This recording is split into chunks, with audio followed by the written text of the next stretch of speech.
Good morning, everyone. I'm ready for the day, mostly. I just don't like standing up. Last night was pretty tough. I ended up vomiting last night. I got in here, I was ready to go to bed, I got some water, drank a bunch of water, and then just vomited the whole thing up. I don't think I'm sick. I think that I just pushed myself too hard yesterday, so 20 miles seems to be a little bit too much, at least for me right now. That's generally a pretty good rule of thumb. If your workout makes you vomit, you're going too hard. The hotel does have free breakfast, so we're gonna go check that out, see how many weird looks we get. This hotel is named the Route Inn. It sounds like an English name, so this might have a more Western style breakfast.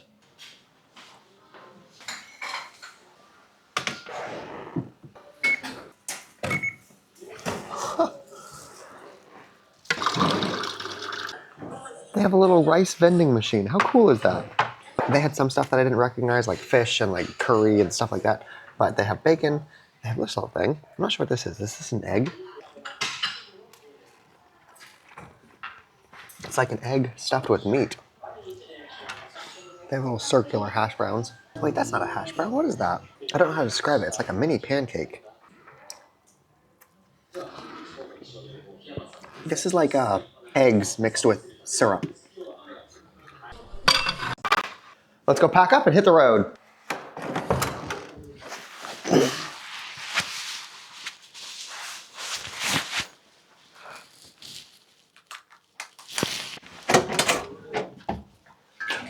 You know, I realized I've actually gotten pretty lucky these past couple of days. The first day, it was raining, and so everybody saw that and thought I'd be soaking wet for the entire time, but it has not rained since. Like I said in the last video, I'm pretty sure that this road goes basically all the way that we're trying to go up until we hit the actual mountain path.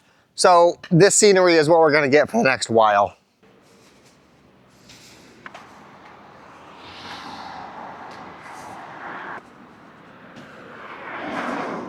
Somebody commented on yesterday, they were upset that I'm not interacting with the locals as often as I have in previous series. What locals? I'm pretty sure the only interactions with locals that I've had are when I get something from a cashier at 7-Eleven or when I'm checking into my hotel at the reception desk. I think those are the only two times that I have any interaction with locals at all. I'm not selectively editing this. I'm not picking scenes where there's just nobody around.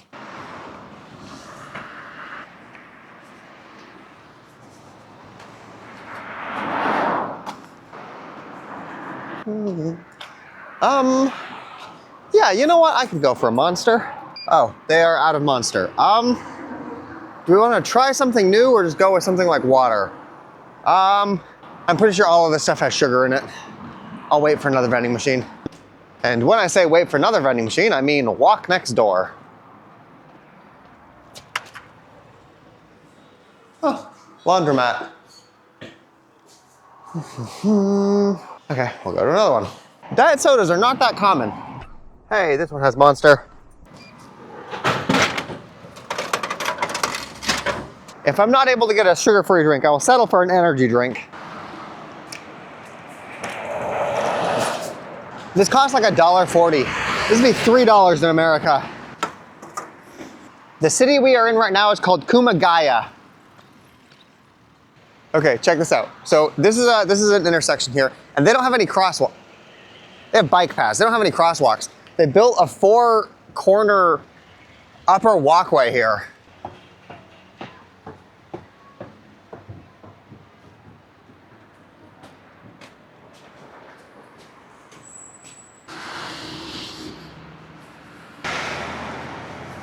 Seven miles completed.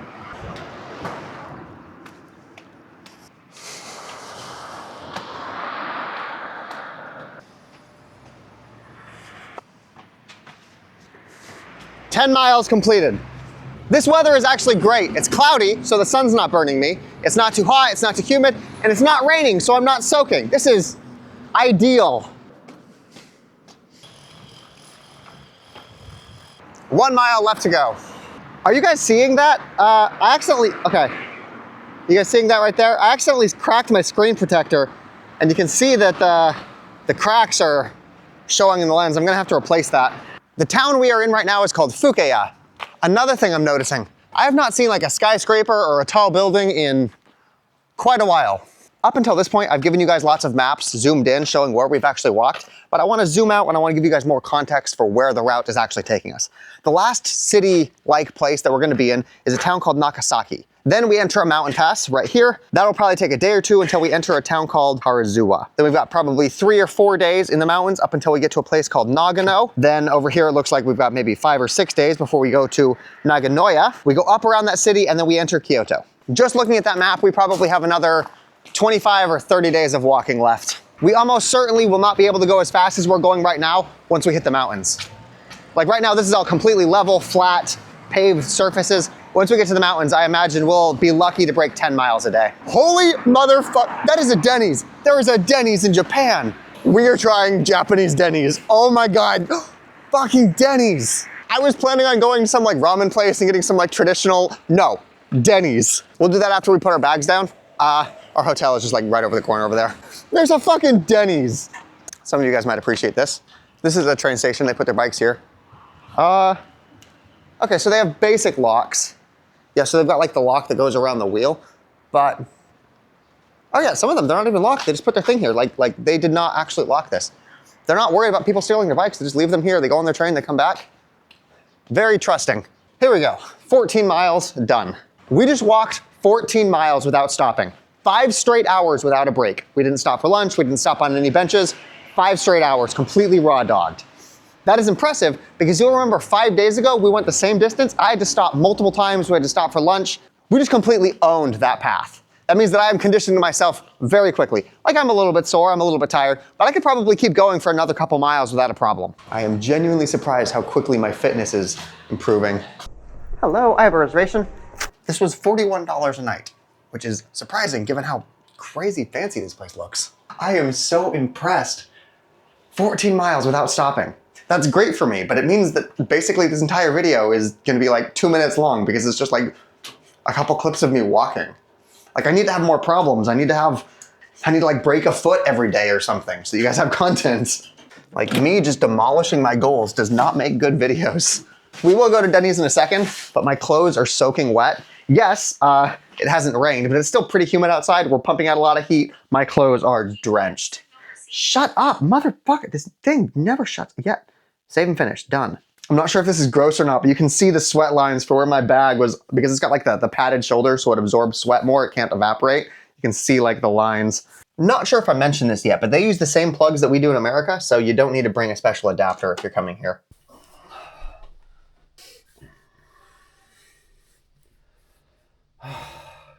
God, my shoulder's fucking...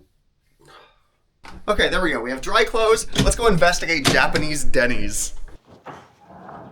Going to local restaurants is fine. Like, everybody's got to eat. But it doesn't excite me the same way that seeing American brands in other countries does. Because I am fascinated by seeing the way that the rest of the world views us. Like, if you're a Japanese person and you are trying to get that authentic American experience, you go to Denny's, what is that like? Like, when you walk out of there, what do you think Americans are like? What do you think American food is?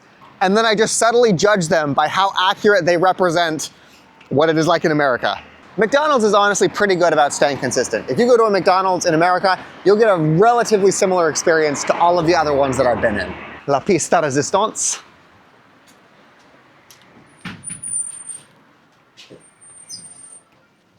Okay, so I can actually start and stop the recording with this thing right here, so I can just push this button to start it and stop it. That's nifty because it means I don't need to like reach over and grab the camera. I can just like sit here and like control it while I'm... That's behind the scenes stuff. That's just useful for me to know. I've been waiting for a server, but it's possible that they want me to use the... Can't even like... Okay. I noticed that they sell a lot of steaks here, like a lot of like beef. Yeah, you got Hamburg steak, Japanese style Hamburg steak. You got more steaks. You got half-pound steak, minute steak, sirloin steak, sirloin steak. Should I get a steak? That seems like what they're trying to sell me. We will get the half-pound of minute steak. Okay, we are getting French fries. We're getting half a pound of steak. We are getting the drink for 3,500 yen, which is equivalent to $24. Seems like roughly what you'd pay in America for a trip to Denny's. Oh, arigato.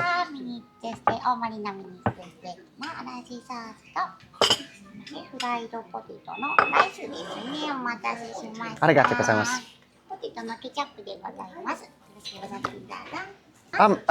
A drink? Yes, thank you. Apparently, we get our own drink. I've never been to a Denny's where you get your own drink. Okay, so we got steak, we got French fries, rice, and whatever that is.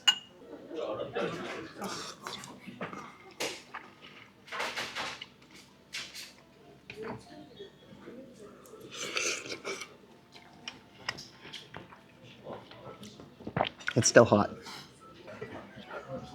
Arigato. So that was the most expensive meal I have had since I've came to Japan. And it is actually starting to rain. It's not bad though, it's kind of warm. It's like a summer rain. Also, another little side note, students are getting out of class right now, they're getting back from like school or whatever, and they absolutely do wear those uniforms. Like the uniforms that they wear in like anime. I thought that was just like Japanese fetishization or something, but no, they actually wear those uniforms. Like guys wear this uniform and women wear this uniform. Honestly, on day one of this hike, I was exhausted. I could barely walk. I was not this chipper. I wasn't this spry. Seeing how much I've improved in less than a week is just crazy. In case it wasn't clear, I do not recommend Japanese Dennys. That was subpar. The Dennys in America are so much better.